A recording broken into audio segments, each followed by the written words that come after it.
And honestly, there's not all that much to say about the movie. And I feel bad for saying that.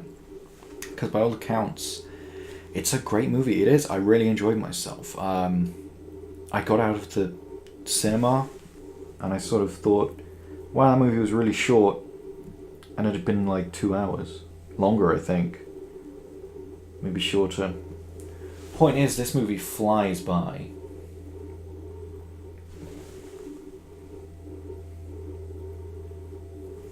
It feels like it's...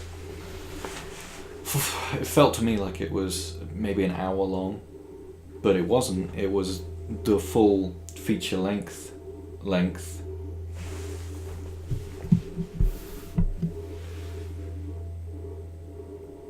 And it was really enjoyable. It was really intense. And managed... And a lot of people are praising it for achieving a lot without dialogue. I think that's a little...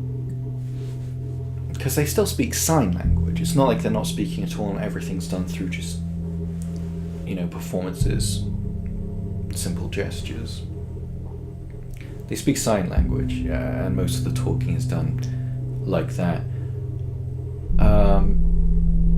So I think saying that this movie's done without dialogue is a little unfair. It is done with absolutely minimal dialogue, though, which I think is a great achievement, and he does it fantastically.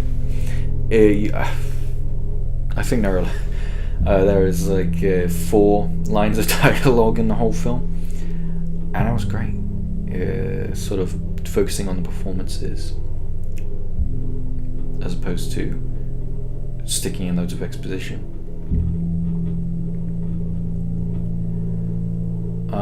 This movie definitely focuses on the family that is at the center of the film, more than sort of any of the mysteries surrounding the threat.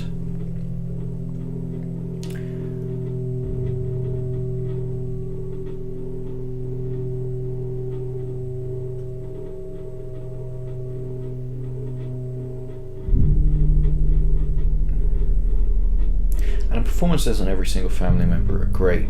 The kids, child actors, it's hard to find good child actors, but they did it. In fact, one of them is actually deaf, the girl. She's actually deaf in real life, so I imagine that helped sort of get her into the character a bit more.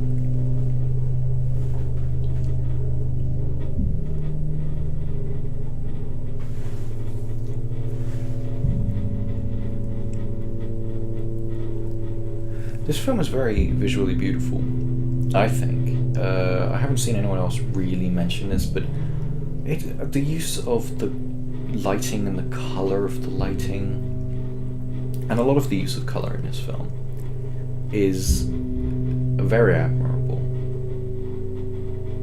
The person I feel sorry for most in this film is the mother character. She just doesn't have a good time, honestly. It's like the worst possible day of her life.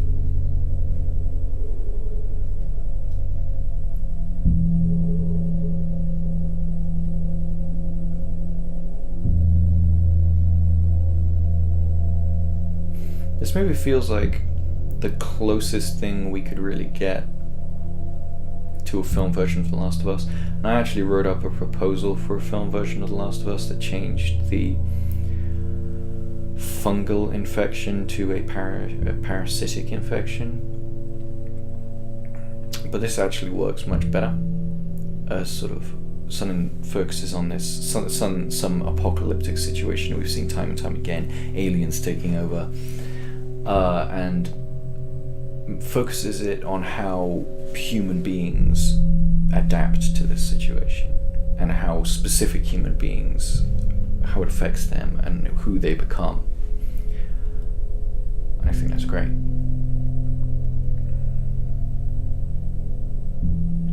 As I said, there's not really all that much to actually say about this film.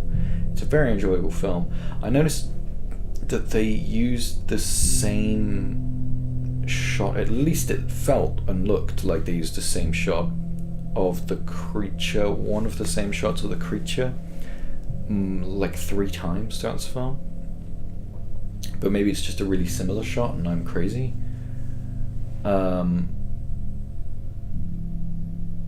Speaking of the creature, some people have criticized the creature's design, saying it's not very original. I really liked it.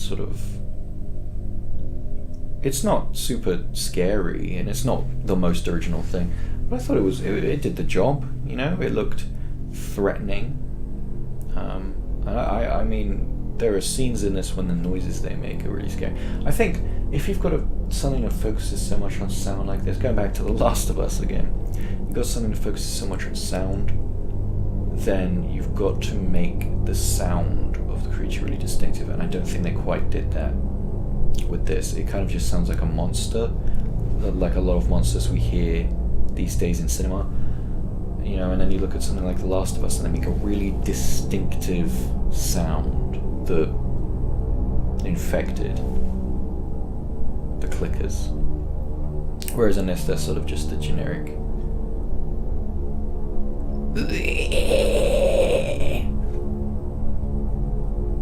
and I mean, it could have done better on that. I like the sort of modular head thing aspect of them. That was cool.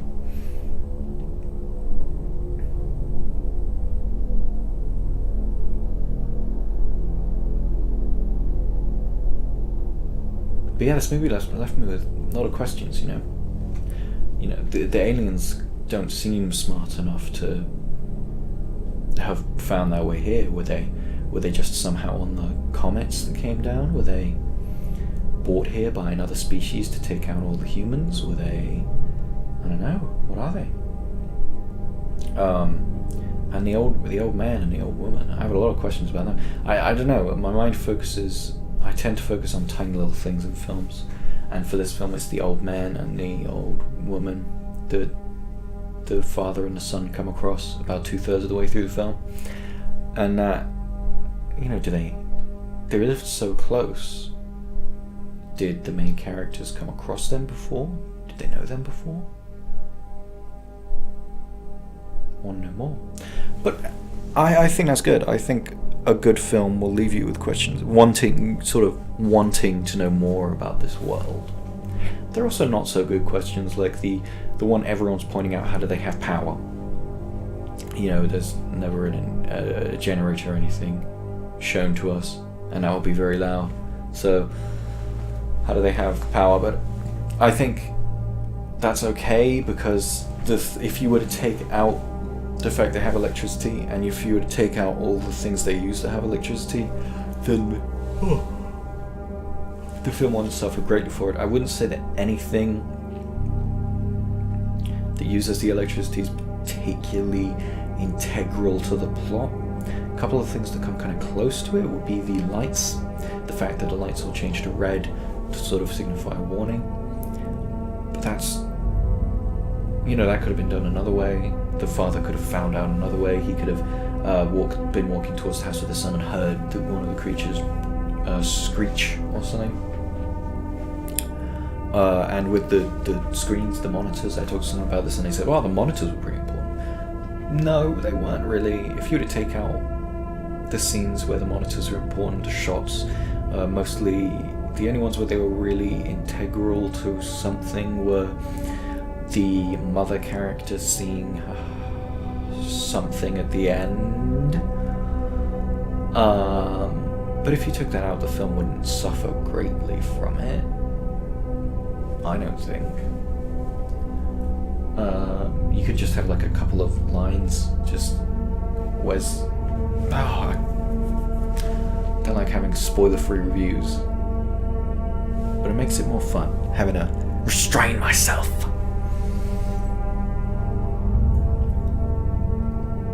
How far are we through this? 10 minutes.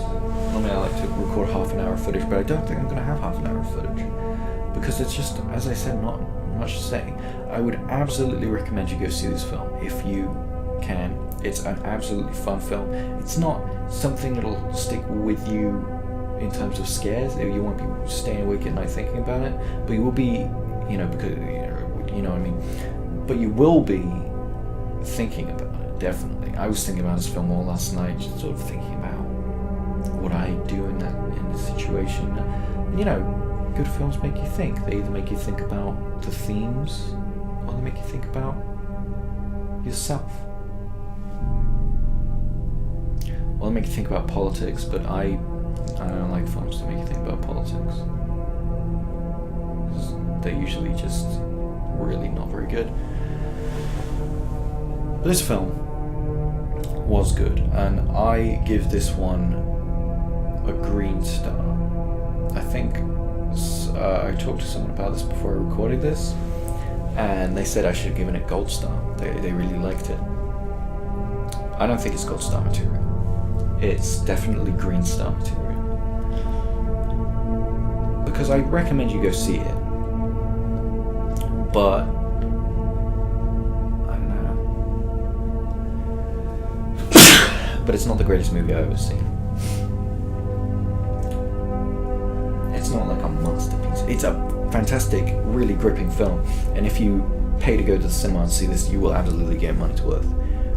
But I feel like in a year, I'll have forgotten this film existed. But take that as you will. I think this film, because last year we had Get Out, which was written by Jordan Peele, I believe. Yeah, he won Best Screenplay at the Oscars. Not that that means anything. Speaking of which, I found out the other day that Call Me By Your Name won Best Adapted Screenplay. It should have been Logan. Logan should have won Best Adapted Screenplay. Why did Call Me By Your Name? Whose idea was that? Yeah, didn't like that. But anyway, this one was also written by, I know it was directed by John Krasinski, but it was also written by him. And I believe he's done some comedy work as well in the past. So that's interesting, maybe comedians have I guess if you you've got to have if you're a comedian, you've got to have a good sense of how to structure things, how to build up emotion. In comedy, you've got to build towards a joke. In a film, you've got to build towards the climax of the film. You've got to build up, in a horror film even, you've got to build up tension for a payoff.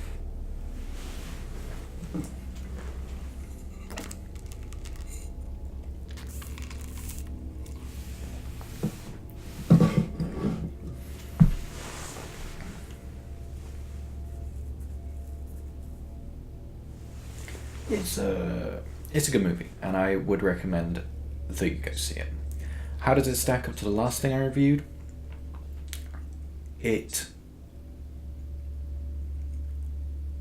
as a whole product, is just way leagues ahead of Ready Player One. Because Ready Player One, half the film was not good, and I'm actually seeing Ready Player One again at the weekend because I just want to watch it again. It was a fun movie. What can I say? But this one was a better as a whole product. But yeah, I think that's everything I have to say about this film. So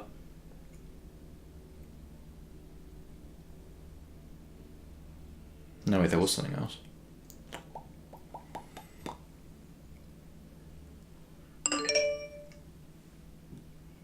I guess not. Those are my overlords telling me I need to go. But first I need to tell you that this background here, it's not real. This also isn't real.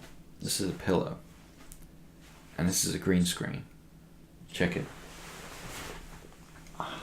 You probably didn't see anything just there, but I did. See you in the next one.